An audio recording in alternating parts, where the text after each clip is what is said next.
All right, so we're going to do a quick video today for a memo size Moondance Notepad holder.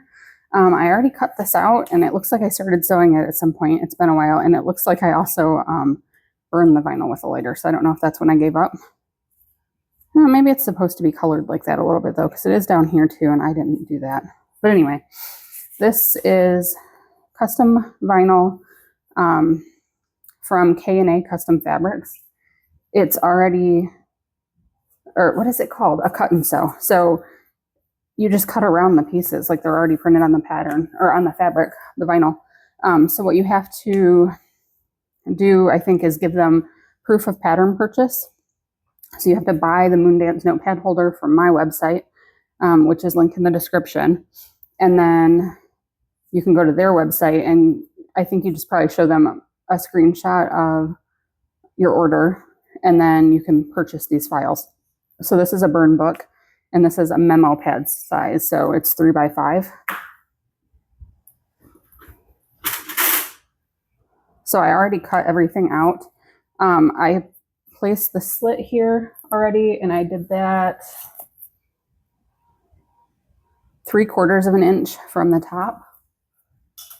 Whatever, I think the pattern lists 1 inch from the top, and that also works fine. So we're just going to right now use 1/8 inch double-sided tape around all of these pieces so that we can hold them in place. And the reason why I wanted to make a video today is because I got a new microphone.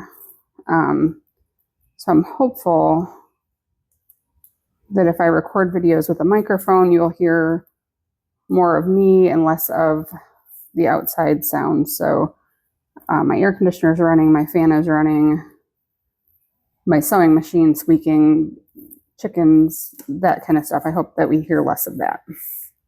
So I figured what better than to do just a quick little video. There are already other videos for the Moondance on my YouTube, but this one is too cute that I couldn't pass it up.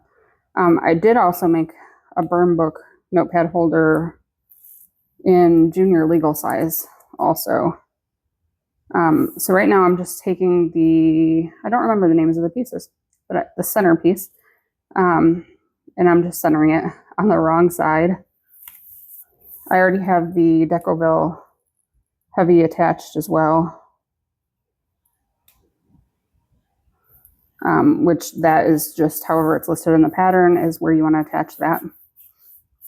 All right, so that piece goes there. We'll go ahead and sew this on. I did put a piece of Decoville light on the back of the little pocket, just to give it a little more structure. And then I top stitched around the top and diagonal edge just for cosmetic purposes. It doesn't do anything. I just like the look of it. So we're just going to put the 1/8 inch tape around those 3 sides and not around the diagonal side. And I will probably not put one of my tags on this at all. If I did, maybe on the back, but I think I'm just going to leave it off. I like to put my tag on the pocket inside, but I don't want to cover up any of the burn book print.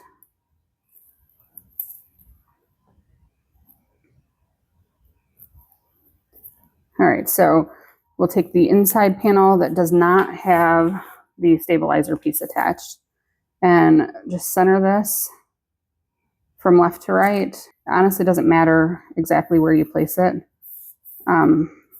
You just want it to be straight though. So it's not. I'm going to leave that tape where it's at. I'm just going to straighten this up a little bit. It's going to be about 1/2 inch up from the bottom. And I haven't looked at the pattern in a while, so I honestly don't remember what the pattern states. So you can do whatever it says in the pattern. You can do whatever I'm doing here. It doesn't really matter. All right, so we're going to start here, back stitch, and then sew down that short side around the bottom edge and then up the long side. And I'm using a 1/8 inch seam allowance. The thread I'm using today is, I don't remember the name of it, but it's a hot pink thread from Saya Swag Bags.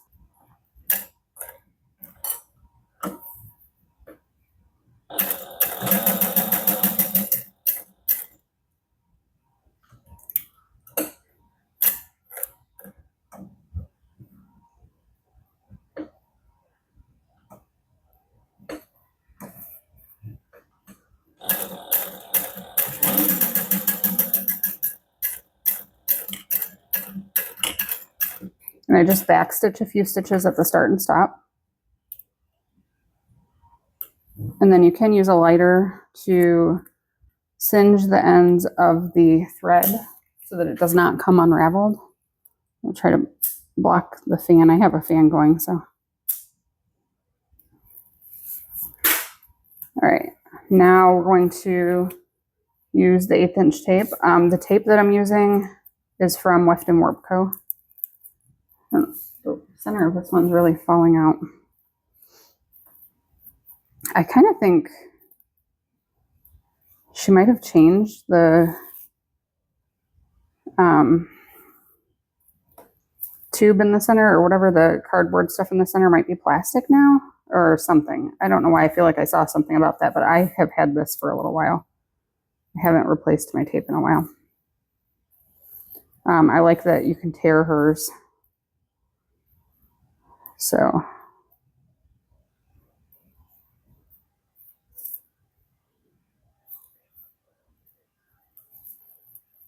right, and we'll just go ahead and put some on the back of this one too. So more of this pattern is prep work than even sewing.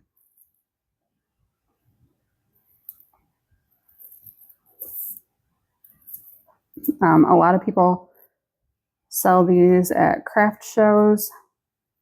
There are a lot of people that give them as gifts. They're a good project to make for a man or a woman. Everybody can use paper. So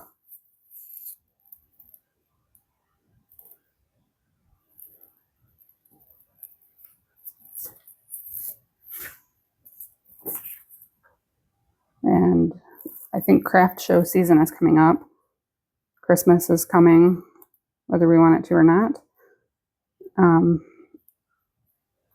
So yeah, this is a great little gift.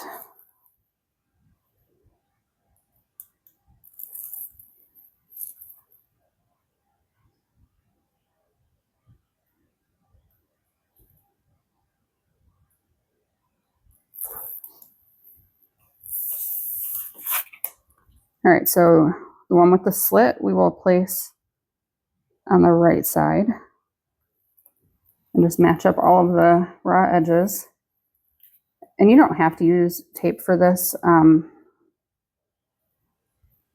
You can just use clips if you want to. I like to use tape.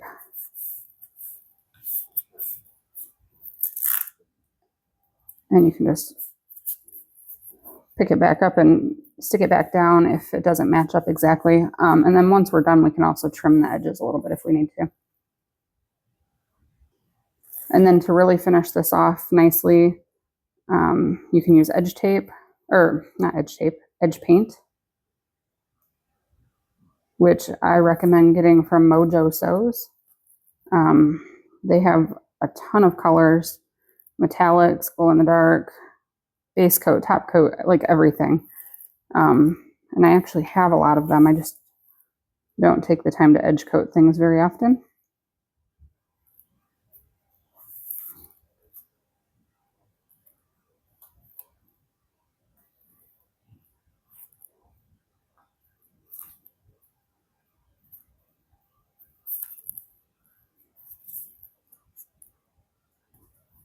All right, make sure all the edges line up nicely.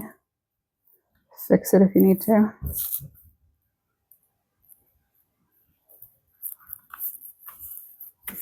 All right, and then I'm going to sew all the way around the outer edge from the right side. I'm using an 1/8 inch seam allowance.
All right, now I back stitch again when I reach the same spot where I started.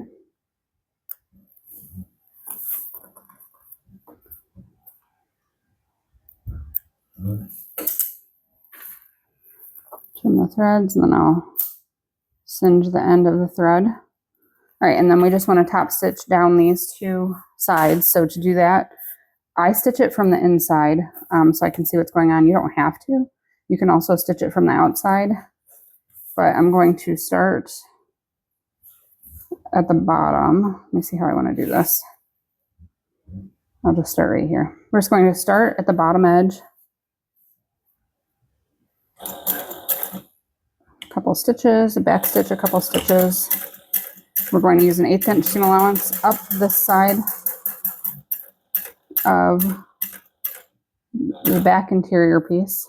And then we're going to stop when we reach the top stitching around the top and sew directly over that.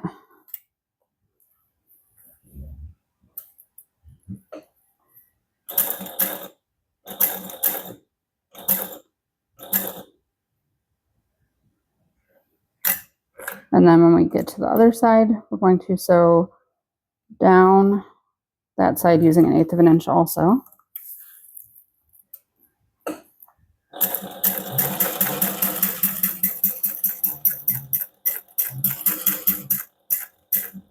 And then stop when you get to the stitching at the bottom, and then sew directly over that until you get back to where you started. And then you'll just back stitch a couple stitches from there to secure the threads.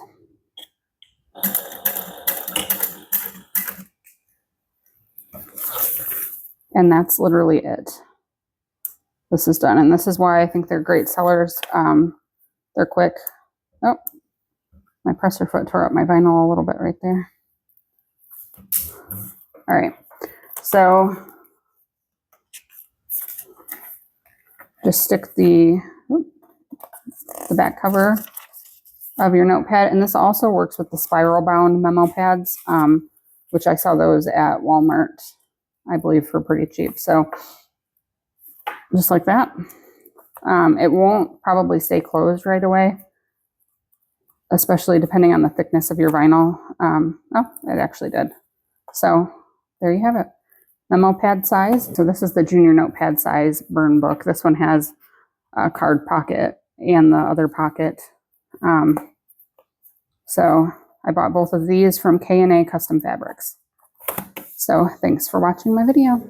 If you don't already subscribe, please subscribe to my channel and let me know if you like the video. And let me know if my sound is better with the microphone versus without it.